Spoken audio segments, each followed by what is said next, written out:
What is it about the hobbit lifestyle that is so intriguing to us? Is it living in a hole in a hill, or tending a garden?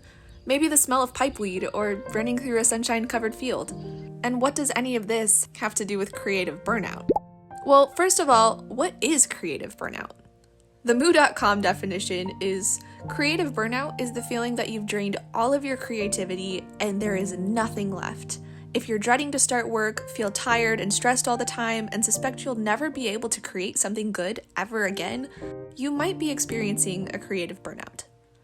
As artists, creative burnout is a demon kind of always looming over our heads and haunting us with the potential for devastating and sometimes irreversible creative damage. But what if I told you we can get rid of that demon? In the prologue of Tolkien's Fellowship of the Ring, he gives us the answer to why a hobbit's life is so appealing, and I believe he also gives us the answer to dealing with and avoiding creative burnout. Tolkien says, "Hobbits are an unobtrusive but very ancient people, more numerous formerly than they are today, for they love peace and quiet and good-tilled earth. A well-ordered and well-farmed countryside was their favorite haunt. They do not and did not understand or like machines more complicated than a forge bellows, a watermill, or a hand loom, though they were skillful with tools. Even in ancient days, they were, as a rule, shy of the big folk as they called us, and now they avoid us with dismay and are becoming hard to find. They are quick of hearing and sharp-eyed, and though they are inclined to be fat and do not hurry unnecessarily, they are nonetheless nimble and deft in their movements. They possessed from the first the art of disappearing swiftly and silently when large folk whom they do not wish to meet come blundering by. And this art they have developed until to men it may seem magical. But hobbits have never in fact studied magic of any kind, and their elusiveness is due solely to a professional skill that heredity and practice and a close friendship with the earth have rendered inimitable by bigger and clumsier races. Number 1, hobbits understand the peace that is found in nature. We live in a very overstimulated and overworked world. A world where your value as a person is directly linked to what you produce and the time it takes to produce it. Where all the information, music, art, movies, books, and endless entertainment is right at your fingertips in a 6-inch screen. A world that forces you to overwork yourself while simultaneously offering you unturndownable distractions. And this, I think, is the number 1 influencer of artistic burnout. And step 1 to dealing with it, or avoiding it entirely, is go outside.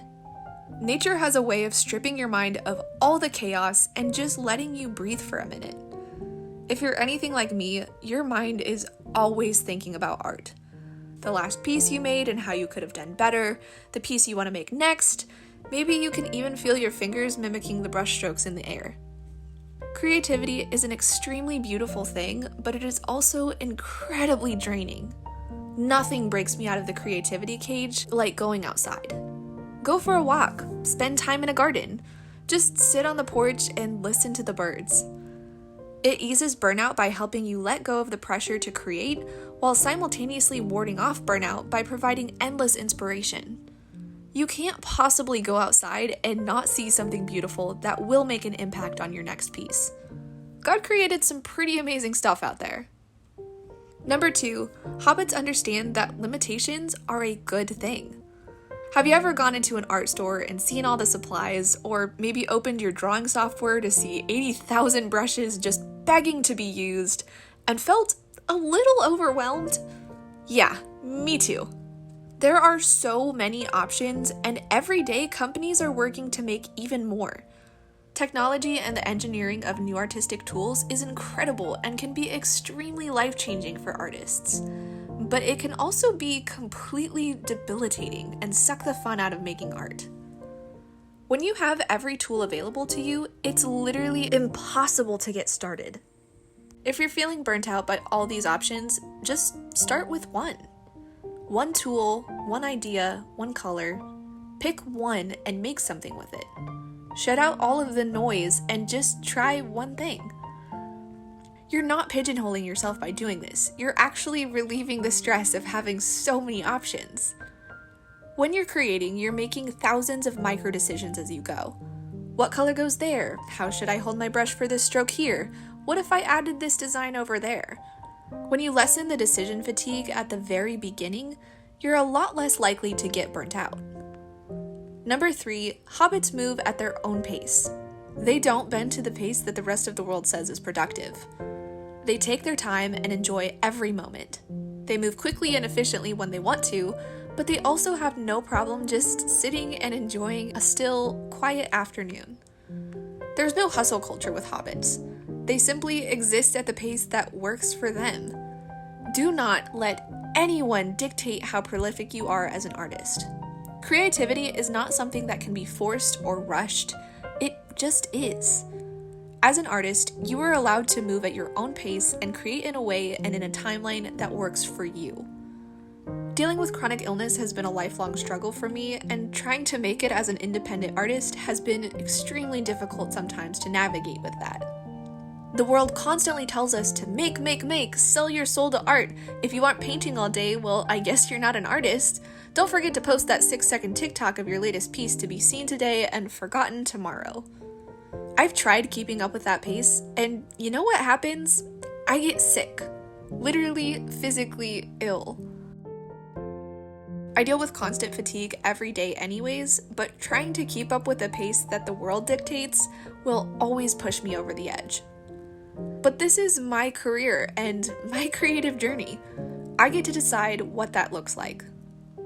To heal from burnout, you need to take a step back and honor the fact that you are tired of art. It's okay, admit it. It doesn't make you any less of an artist to say that you don't really feel like creating right now. Honor that feeling and step away for as long as it takes. I promise you, it is worth it. And to avoid burnout, go with the ebbs and flows. While there are times that you'll work a little longer to beat a commission deadline or maybe spend a couple more hours practicing the fundamentals, there's also spontaneous ice cream trips and picnics to the lake. There is more to life than art, and there is more to you than being an artist. And number 4, hobbits don't need to know everything. The last line of the paragraph I read earlier said that hobbits have never studied magic of any kind. Now you might think, dude, you literally have the opportunity to study magic and you're not gonna jump at it? And you might also think, you have the opportunity to learn oil painting, photography, watercolor landscapes, maquette sculpture, needle felting, stop motion animation, digital illustration, jazz dance, ceramics, ballet, pop surrealism paintings, pastel portraits. You see where I'm going with this? You cannot possibly learn everything. Even if you picked just one of those things and studied and practiced it for the rest of your life, you still wouldn't know everything about it.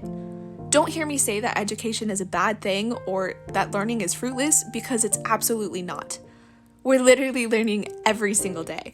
But to expect yourself to learn all the things and be great at all of them is not only pointless, it's detrimental to your creativity. Going back to what I said earlier about limitations, this very much applies to learning as well.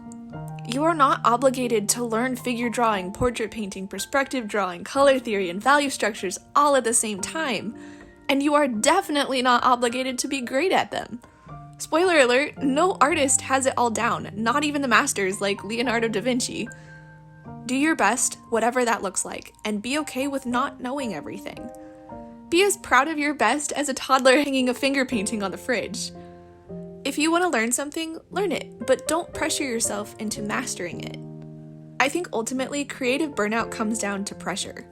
Pressure to do everything and know everything, the pressure to work all the time and always be sharing it with the world. The Hobbit lifestyle shows us that you don't have to have it all together. You need to have grace on yourself, to honor how you feel, and not give in to what the rest of the world says is the way your life needs to be. When you let go of external and internal pressures, creative burnout has a way of moving out pretty quickly or never moving in at all. Thank you guys so much for watching.